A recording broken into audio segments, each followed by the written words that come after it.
হ্যাঁ, মাঝখানে একদিন ভাবছিলাম যে লাগবে, তারপরে আর লাগে নাই।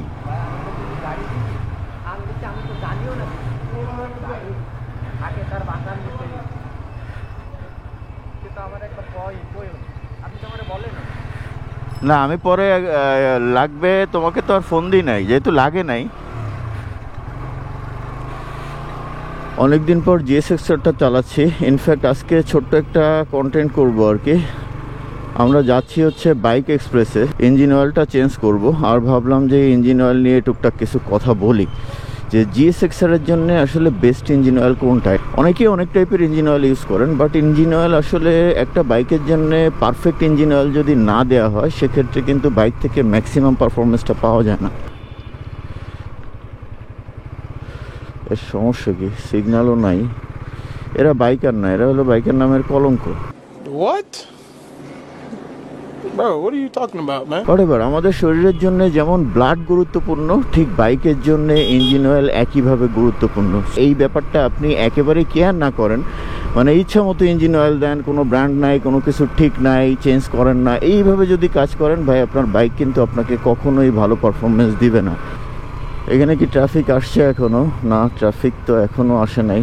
ট্রাফিক আসলে এখনও অনেক পয়েন্টেই দায়িত্ব পালন করছে না। গতকালকে দেখলাম পাওয়ার হাউস মোড়ে কেস দিচ্ছে, বাট পাওয়ার হাউস মোড়ে এক্সট্রিম জ্যাম ক্রিয়েট হয়ে আছে, তখন ওরা একটা বাইকারকে কেস দেয় ব্যস্ত।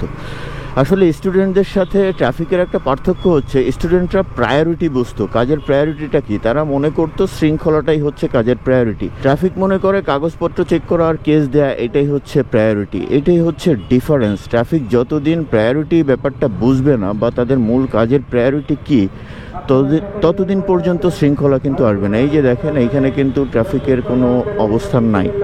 বুঝলাম না, এই যে কোনো ট্রাফিক নাই। ট্রাফিকের কি হয়েছে হঠাৎ করে? কালকে তো ছিল।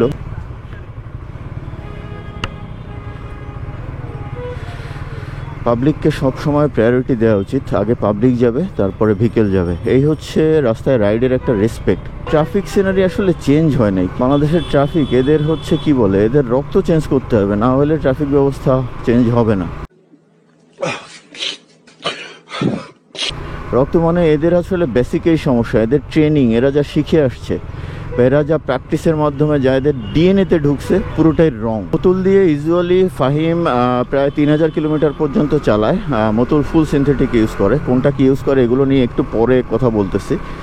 আসলে একটা ভালো মানের ফুল সিনথেটিক ইঞ্জিন অয়েল দিয়ে আপনি 3000 কিলোমিটার চালাইতে পারেন, তবে লং ট্যুর যদি করেন সেক্ষেত্রে 2000 কিলো পর্যন্ত ইউজ করা রিজনেবল, এটা আমার মনে হয়। খুলনাতে ইদানিং এত ট্রাফিক জ্যাম ক্রিয়েট হচ্ছে, যেটা আমার কাছে রীতিমতো অস্বস্তিকর লাগতেছে। বড় একটা প্রবলেম হচ্ছে এই অটোগুলো আসলে সংখ্যা এত বেশি, মানে প্রয়োজনের তুলনায় বেশি। দেখেন, ডাইনে বায়ে দুইটা অটো ফাঁকা, ডাইনে এটাতে আছে একজন, এই যে অটোতে একজন, আবার সামনে এই ডানে একটা, এই যে এটা ফাঁকা। 4টা অটোর ভেতরে যাত্রী হচ্ছে এইখানে 3, সামনে 2জন, 5জন, আর এটাতে একজন, 6জন। 4টা অটোতে 6জন যাত্রী, এটাতে 2জন। এটাতে দেখেন, এটাতে তো মালপাতি। ওই যে বায়ে একটা, ওইটাতে ফাঁকা, কোনো যাত্রী নেই। তো এই যদি হয় অবস্থা, তার মানে আমরা প্রয়োজনের তুলনায় অনেক বেশি অটো রাস্তায় নামিয়ে ফেলছি, যে কারণে বেসিক্যালি এই প্রবলেমটা ক্রিয়েট হচ্ছে। দেখেন, ফাঁকা, সামনে একজন লোক, সামনেরটাও ফাঁকা। সেই যদি হয় অবস্থা, এইগুলো ম্যানেজমেন্টটা খুব জরুরি। মিথুন এখনো আসে নাই। ওরে ঘাট তো গেছে, ঘাড় কটকট করতেছে একটু ভাঙায় পড়লে।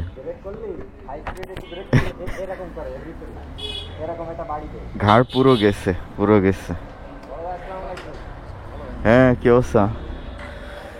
এই যে হচ্ছে আমাদের রিয়াজ, যার কথা একটু আগে বলছিলাম, যে ও রিসেন্টলি যতগুলো কাজ করতেছে, অনেক ভালো কাজ করতেছে। ইনফ্যাক্ট শনিবার তোমার কাছে একটা FZS V3 নিয়ে আসবো, টেপিডটা অ্যাডজাস্ট করবা। মিথুনের টেপিড অ্যাডজাস্টমেন্ট করার পরে ওর বাইক যে মাখন বানাইছো, একই জিনিস বানাই দিবা। শনিবার আমি নিজে আসবো। আচ্ছা, বাইকের কিছু ছোটোখাটো সমস্যা আছে, বড় সমস্যা আপাতত যাচ্ছি না, ওই সমস্যাগুলো একটু দেখাই। 1 নম্বর সমস্যা হচ্ছে বল রেসার। আমার মনে হয় বল রেসারটা আমার মনে হয় একেবারেই গেছে, একটু ভাঙায় পড়লেই একেবারে এরকম এরকম করতেছে, শুধুমাত্র ওঠানামা না। ওকে, আর একটা সমস্যা পাওয়া গেছে, সেটা হচ্ছে এটার সিল কাটছে বা পাশেরটা। আর এই দেখেন লাইটের এইখানে হচ্ছে পানি ঢুকছে, এইখানে ফাটা ছিল, ওইখান থেকে পানি ঢুকছে। আর একটা মজার জিনিস দেখায়, সেটা হচ্ছে এই যে হচ্ছে এটার গিয়ার লিভার দেখেন, এটার অবস্থা খুবই সঙ্গীন। এই টুকটাক বেসিক কাজ করাইতে হবে, আর ইঞ্জিন অয়েল চেঞ্জ করতে হবে। আর রিয়াজ রাইড করে যদি বলে আর টুকটাক কিছু দরকার আছে, ও সেগুলো করাবে।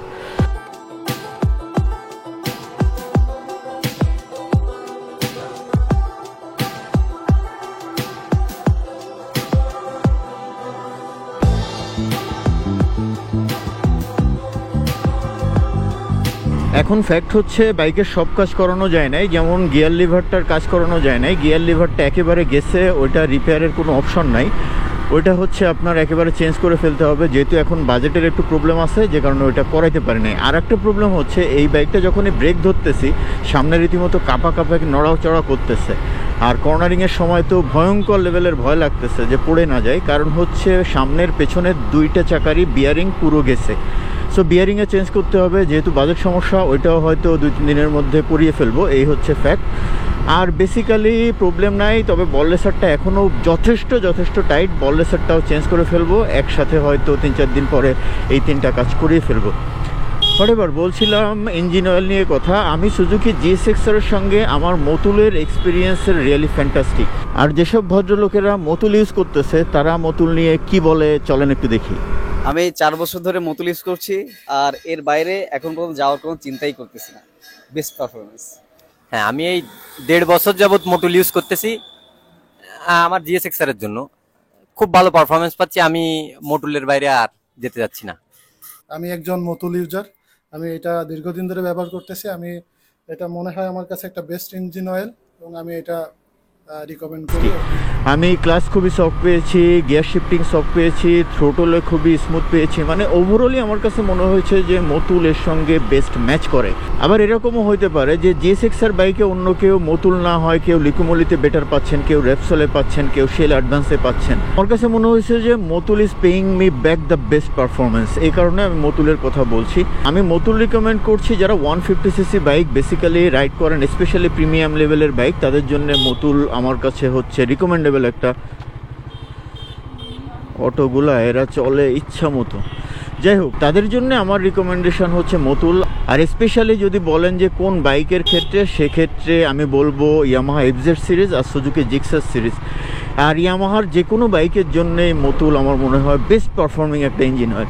আবার এরকম হইতে পারে যে কেউ কেউ মতুল না শেলে বেটার পাচ্ছেন, বাট আমার কাছে ইয়ামাহা বা সব বাইক মিলিয়ে আমার কাছে মনে হয়েছে যে মতুল অনেক বেটার। এবার মতুল নিয়ে আরও কিছু বিষয় বলার আছে, চলেন বাসায় গিয়ে ফ্রেশ ট্রেশ হয়ে তারপরে একটু মতুল নামা শেয়ার করি। মতুল কোম্পানিটা হচ্ছে একটা ফ্রেঞ্চ কোম্পানি, আমরা অনেকে হয়তো জানি, অনেকে জানি না। এই কোম্পানিটা 170 বছরের পুরনো। এই কোম্পানিটা 1853 সালে এস্টাবলিশড হয়েছিল।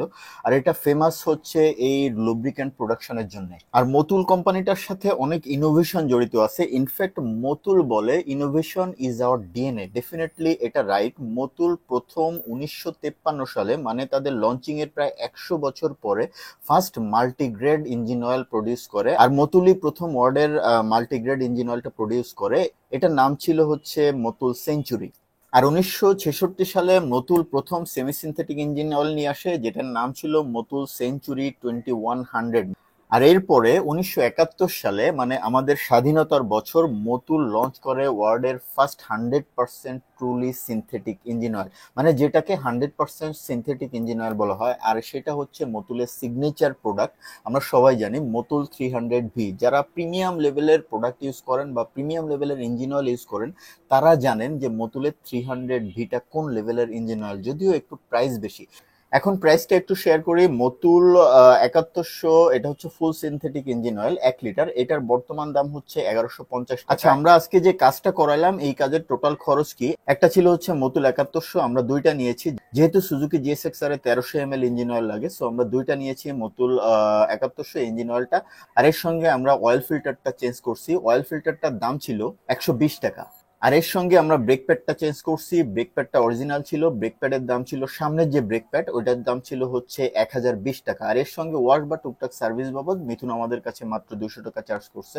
সো ওভারঅল এই ছিল হচ্ছে কস্টিং। এখন মতুলের ব্যাপারে তো একটু আগে আস্তে আস্তে রাইড করতে করতে বললামই যে এটা আসলে কোন লেভেলের পারফরমেন্স দেয়, ইনফ্যাক্ট ইউজ করলে তখন বুঝবেন। আর আমি মতুল নামা বা মতুল নিয়ে এত প্রেস করছি তার মানে এটা না যে এই মানের ইঞ্জিন অয়েল নাই। অনেকের কাছে অনেক ইঞ্জিন অয়েল মনে হতে পারে বেস্ট। ওই যে একটু আগে যেটা বলছিলাম, একই বাইক, একজন বাইকার সে মতুলে বেস্ট পারফরমেন্স পাচ্ছে তার মনে হচ্ছে, আবার আরেকজনের কাছে মনে হচ্ছে যে সে লিকুমলিতে বেস্ট পারফরমেন্স পাচ্ছে, আবার কারো কারো কাছে মনে হচ্ছে যে র্যাপসলে বেস্ট পারফরমেন্স পাচ্ছে, আবার কেউ কেউ মনে করছে মোবিল বা শেল অ্যাডভান্সে বেস্ট পারফরমেন্স পাচ্ছে। সো এগুলো আসলে ইন্ডিভিজুয়ালি ডিপেন্ড করে, বাট ওভারঅলি আমি যতটুকু রাইডার এক্সপিরিয়েন্স দেখছি যে মোস্ট অফ দ্য রাইডার যারা মতুল ইউজ করছে এরা 100% স্যাটিসফাইড। মানে মতুল একবার যারা ইউজ করছে প্রত্যেকেই বলছে না it's best for my bike. So এই ছিল আজকের ছোট্ট একটা কন্টেন্ট। তাহলে আজকের মতো রাখছি, খুব শীঘ্রই GSXR এর একটা চমৎকার রিভিউ আসছে, রিভিউটা দেখবেন আশা করি। আর ব্লগটা কেমন লাগলো প্লিজ কমেন্ট করে জানিয়ে দিন। ইনফ্যাক্ট ব্লগে আমি সবসময় কিছু ইনফরমেটিভ জিনিস শেয়ার করার চেষ্টা করি যেন এই ইনফরমেশনগুলো আপনাদের একটু হলেও কাজে লাগে।